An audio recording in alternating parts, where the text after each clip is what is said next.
All right, Shalom. I want to start by giving all praise, honor, and glory to Yahweh, Shemal, Shah, by Shem, Rakakwadash. Double honors to the apostles and elders of Great Millstone. And Shalom to all the Akim out there pushing the word of sincerity and the truth. It's the brother Balzar from Great Millstone, Atlanta. And I just have a lesson on basically, lessons of an adolescent. Of course, I have the definition of adolescent queued up right here. But as brothers in the faith, we're all, youthful men for the most part. Of course, you got your apostles, you got elders that's been in this truth, for decades, decades long. But for the mass majority of us brothers, we're young men in this truth. And as a young man, you have to walk the steps of a young man. When you think about a child or a baby growing up by and by, you know, you can't skip from a baby to a man. You have to go through the adolescence phases where you're still immature. You still have bad decision making skills, so to speak. You still basically are you know coming straight off the milk, so to speak. You still tripping up off of small things, but us brothers that are go through those things, you have to understand that you're still in the growing phases, and it takes time. You don't want to rush growth, and that's where the definition of adolescent comes in. And I'm gonna read it, of course, but it says adolescent of a young person in the process of developing from a child into an adult. It has teenager, pubescent, youthful, young, juvenile. Right, and when you think about somebody that's youthful, they're full of their youth. You still have a lot of immaturities about yourself. You don't, of course, you take things serious, but the level of discipline isn't fully cultivated in you like somebody that's been around for 20 plus years. You're still an amateur at the craft, and amateur isn't necessarily negative. When you look up the word amateur, it goes back to the Latin, which means a love. You have a love for the craft that you're involved in, but you still have to fine tune and you still have to cultivate. And in the midst of learning, you have to bump your head to fully process and understand, and that's where wisdom comes in. Because when you first come into the truth, what it says, knowledge is the principal thing, and with all thy getting, get understanding. So you come into the knowledge, and the truth, but the wisdom ha- the wisdom is the walking of the truth. The wisdom is the processing of the knowledge, and understanding how to apply the knowledge that you gain by and by. And then those things don't come overnight. Like I say, you do a lot of things through immaturity, and that doesn't mean that you're not sincere. It just means that you're an adolescent, and you're still growing, of course. And that's where the word adolescent goes back to the Latin adolescere, meaning to grow up, right? And that's powerful. When you think about anything that's growing up, it takes time, man. Dealing with plants. Yahweh Shah always likens a man's spirit unto plants, and he you know puts it and categories it into roots, into actually being watered by and by. Actually properly being nourished. And staying away from thorns and briars. Because if you are a young man, you have to understand too that you're easily influenced. As a child, children are easily influenced by the individuals they're amongst. That's why parents, they're what? Guardians. Their main job is to guard over you and to make it where you don't have to go through situations that they went through in their adolescence. So you learn from observation, and you learn from individuals forewarning you. And of course, bumping your head is also part of the walk, but it's about minimizing uh, all the head trauma, so to speak. And how do you minimize it? By listening to your elders, your leaders, the men that have been around for a number of years, that made these young mistakes, I would say, so that you could not get caught up in the same. And I have this one article. It just came off of it. Well, yep, it says 20 important life lessons every teen must learn. And I'm just gonna read the first. I'm not gonna go into in detail with it. But it says don't flirt with the world. So it says smoking, pills, drugs, and drinking till you throw up is not fun. They are not rites of passage that all kids shall partake in to qualify their teenage years. They are lifelong habits that follow you well into your 20s and 30s. Almost everyone I know that started smoking or doing drugs in high school still does in one form or the other. And that's powerful, because you think as a child that you can make childish decisions, and those childish decisions don't leak over into your manhood. Even in its truth, you make a lot of foolish decisions, and you make it through your simplicity. But you sometimes don't understand that you reap what you sow. Everything that you put your energy in is going to have whether a positive or negative backlash. So the best option is to not even mingle. Like it says, don't even flirt or mingle with the things of the world, because we already know Yahweh shall condemn the practices of the world, which is full of what? Drug use, pills, fornication. The scriptures speak heavily about all the things that comes with the product of the world, reveling, so on and so forth. It speaks about how those things lead to instant death. And it's spiritual, how this article it echoes the exact same thing that the scriptures does. So continuing on, excuse me, I have to put this laptop on the charger.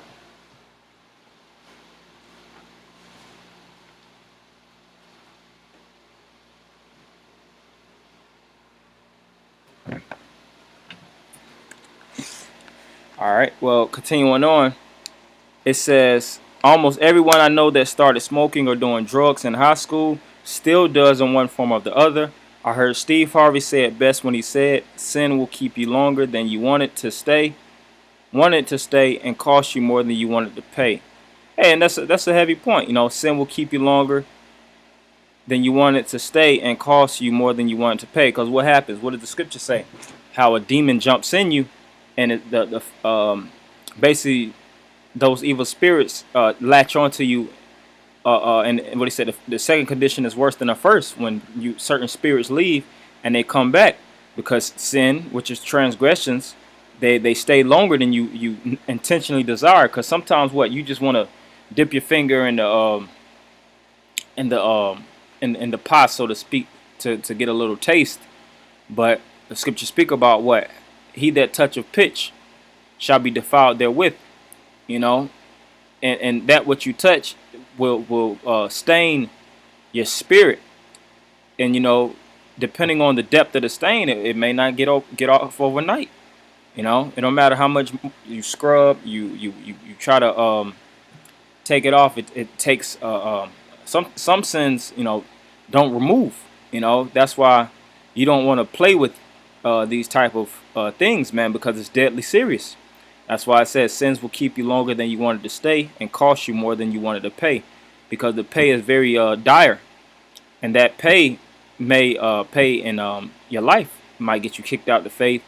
It might make it where you like I said, the addiction starts to take hold over you, and you just turn into a full scale reprobate.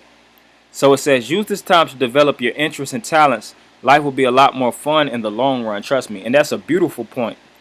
Use this time, and of course I'm highlighting it through the spirit, because we have to really magnify these words. Use this time, which the time we have what of this faith. The scriptures speak about measuring the time and occupying till the Lord's come.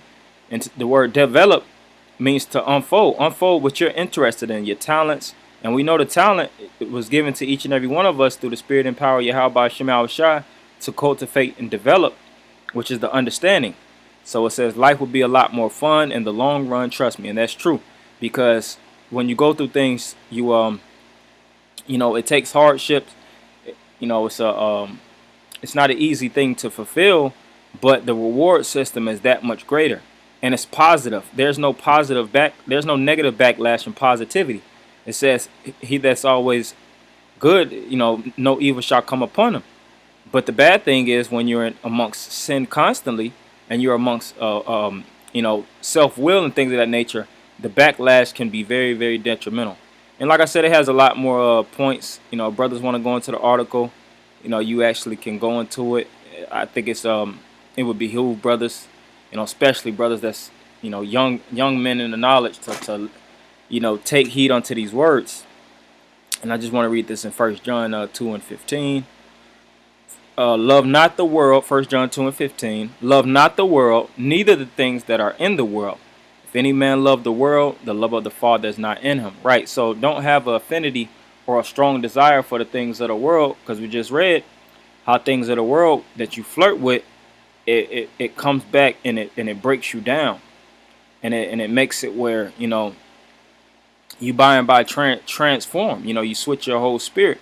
When you think about somebody that you knew as a teen, and they might have dabbled with drug use, or really dabbled with the lust of the world, and they got hooked and addicted. You look at them later on in life, and they're through. They haven't grown. They're still on the same level, really on a worse level. They might be still living with their parents. They're still living check to check if they have a job, or they can't keep a job if they have a job, because their addiction is always calling them, and they neglect man priorities, and it's just it just turns you into a total mess. You don't want to be a man like that in the truth. Through slothfulness, through, like the scripture says, revelings and the lust of the world. You want to keep yourself out of the world. The world is the product of death. And it's always best to stay in the spirit of discipleship and stay amongst disciplined brethren, because that type of spirit will keep you in the safe. Get this in First John 2:1. My little children, these things write unto you. Right. So the scriptures refer to us as little children because what? We're children in Hamashiach Yahweh Shai. Whether you're a babe that's just came into the knowledge yesterday, or you're an adolescent, 2, 3, 4, 5, 6, 7 years old, still growing, or you're a little bit older in the faith, we're still children under the banner of this truth. And as a child, you don't want to make the wrong decisions. You don't want to touch the hot aisle, so to speak, because those burns, they're not going to come off easily. So it says these things are right unto you, that ye sin not. And if any man sin, we have an advocate with the Father, Yahweh Shah the righteous. Right. So Yahweh Shah spoke about to sin not. And of course, we know we're subject to sin, and sin sticketh close. But it's always about avoiding them through any cost. All right. Through all costs, so that you don't get caught up with the bug of sin, man. Because what happens? You start to like sin. You start to like wicked, and your whole mental setup will transmute from loving the faith to loving the things of the world, and then the love of the Father will leak out from you by and by. What does it say in Sirach, if I'm not mistaken? How wisdom shall not enter into a soul of malice. All right, so this is 1 Peter 2:1. Wherefore, laying aside all malice, I just spoke on malice through the Spirit, and all guile and hypocrisies and envies and all evil speakings. And these are childish characteristics. Paul said, when I was a child, I spake as a child, and I did childish things. But when I became a man, he put those childish things aside. As a man, you don't have envy in your heart. You don't have evil speakings towards brethren. You don't have the spirit of hypocrisy or guile or malice. You're renewed through the spirit in your mind, as it is written in the second verse, as newborn babes desire the sincere milk of the word, that they may grow thereby. And what's the sincere milk? The wisdom, knowledge of Yahweh Shema Shah. All right, verse 3. If so be ye have tasted that the Lord is gracious. So we tasted the grace and the mercy of the Lord for even bringing us into this knowledge. And it's about staying in tune with the knowledge so that we don't get caught up in the spider web of deception and wickedness, as many people have got caught up in. All right, so this is just something I just wanted to put out in the spirit for brothers to always ponder on, and keep your mind sourced in the spirit of your adolescence, and growing the right way as a young man or a teeny in the spirit and power of Yahweh Shema Shah.